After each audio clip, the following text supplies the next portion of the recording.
আসসালামু আলাইকুম ভিউয়ার্স বন্ধুগণ, লোভনীয় কয়েকটা ভর্তা রেসিপি নিয়ে হাজির হলাম।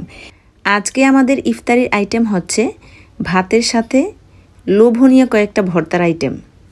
লইট্টা শুটকি গরম পানি দিয়ে ভালো করে ধুয়ে নিয়েছি, তারপর গরম পানি দিয়ে প্রায় 1 ঘন্টার মতো ভিজিয়ে রাখলাম। শুধু লবণ দিয়ে ভেজে নিচ্ছি। সারাদিন রোজা রাখার পর ইফতারিতে শরবত কয়েক গ্লাস খাওয়ার পর আর ভাত খেতে ভালো লাগে না, বা ভাজাপুরি তো আমি আরও আগেই খাই না। তো আজকে সিদ্ধান্ত নিলাম কয়েক রকমের ভর্তা দিয়ে ভাত খাবো। তো শুটকিটা এরকম করে ভেজে নিয়েছি, এখন উঠিয়ে একটা বাটিতে রেখে দিলাম। এই সামান্য তেলের সাথে আরও একটু সরিষার তেল দিয়ে আমি পেঁয়াজ কুচি এবং সামান্য আলু দিয়ে ভেজে নিচ্ছি। আর শুটকির ভর্তাটা কিন্তু সবারই একটা প্রিয় খাবার। তো শুধু শুটকির ভর্তা দিয়ে তো আর ইফতারিতে খাওয়া সম্পূর্ণ হবে না, তাই আমি কয়েক রকমের ভর্তা বানাচ্ছি। আলু এবং পেঁয়াজটা ভেজে নিচ্ছি, সামান্য লবণ দিয়ে দিলাম, কয়েকটা কাঁচামরিচ। পেঁয়াজটা ভালো করে ভেজে নেওয়ার পর সামান্য পরিমাণ হলুদের গুঁড়া এবং মরিচের গুঁড়া দিয়ে দিয়েছি। আমি মরিচ বাটলে হাত অনেক জ্বলে, তাই আমি মরিচের গুঁড়াটাই পানি দিয়ে ভিজিয়ে একটু লিকুইড বানিয়ে দিয়ে দিলাম। এরকম শুটকির ভর্তায় লাল মরিচের পেস্ট দিলে খুব ভালো হয়। আমার মাকে দেখতাম আগে পাটায় পিষে লাল মরিচের পেস্ট দিত, কিন্তু সেটা আমার পক্ষে সম্ভব না, তাই মরিচের গুঁড়াই দিয়ে দিলাম আর সামান্য কাঁচামরিচ দিয়েছি। তো এখন শুটকি ভাজাটা দিয়ে দিলাম, ভালো করে একটু নেড়ে চেড়ে সামান্য ঝোল দিয়ে দেব। শুটকি ভিজিয়ে রাখার জন্য যেটুকু পানি দিয়েছিলাম সেই পানিটাই এখানে দিয়ে দিলাম ঝোল হিসাবে। ভর্তাটা মোটামুটি কষিয়ে নেওয়ার পর কয়েকটা রসুনের কোয়া দিয়েছি, যেন রসুনের কোয়াটা একেবারে গলে না যায়। তো হয়ে গেল আমার শুটকির ভর্তা।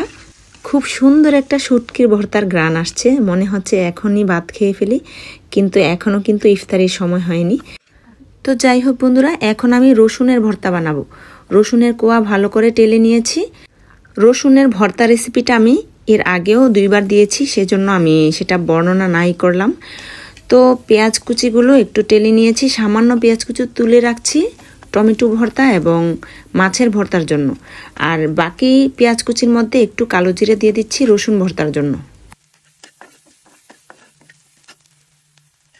রসুনগুলো ভালো করে মথে নিচ্ছি আর দিয়ে দিচ্ছি পেঁয়াজ কুচিগুলো, ভেজে নেওয়া পেঁয়াজ কুচি, যেটার সাথে আমি কালো জিরা দিয়েছিলাম। আর কালো জিরার গুণাগুণ তো আমরা সবাই জানি, তাই রসুনের ভর্তার সাথে আমি সবসময় একটু কালো জিরা দিই।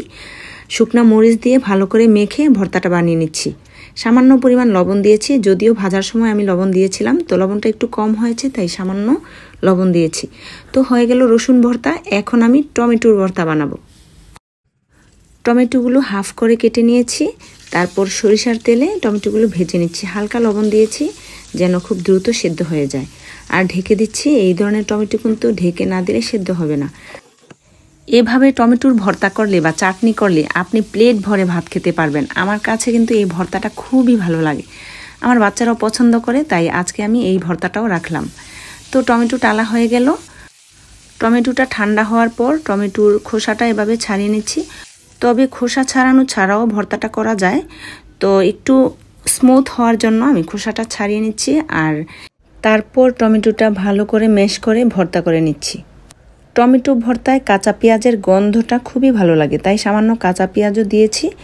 ভাজা মরিচ এবং ধনিয়া পাতা দিয়ে টমেটো ভর্তা বানিয়ে ফেললাম।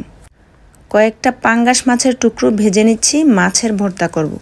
কারণ ইফতারি আইটেমে আমিষ জাতীয় কিছু রাখতে হবে, যেহেতু আজকে ডাল বুট কিছু নেই, তাই আমিষের পূর্ণতার জন্য আমি মাছের ভর্তা করব।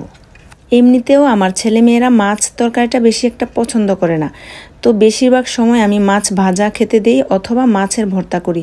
তো আজকেও মাছের ভর্তা করে নিচ্ছি। কাটা ছেড়ে নিয়ে শুকনা মরিচ, পেঁয়াজ কুচি, ধনিয়া পাতা এবং সামান্য সরিষার তেল দিয়ে আমি ভর্তাটা করে নিচ্ছি।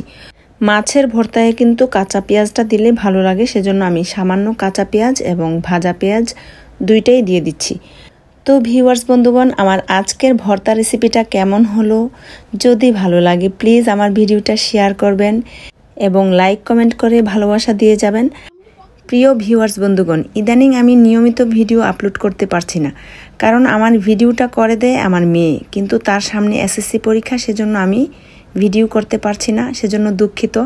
ইনশাল্লাহ অচিরেই আবার নিয়মিত ভিডিও আপলোড করব। সবাই দোয়া করবেন আমার মেয়ের পরীক্ষা যেন ভালো হয়।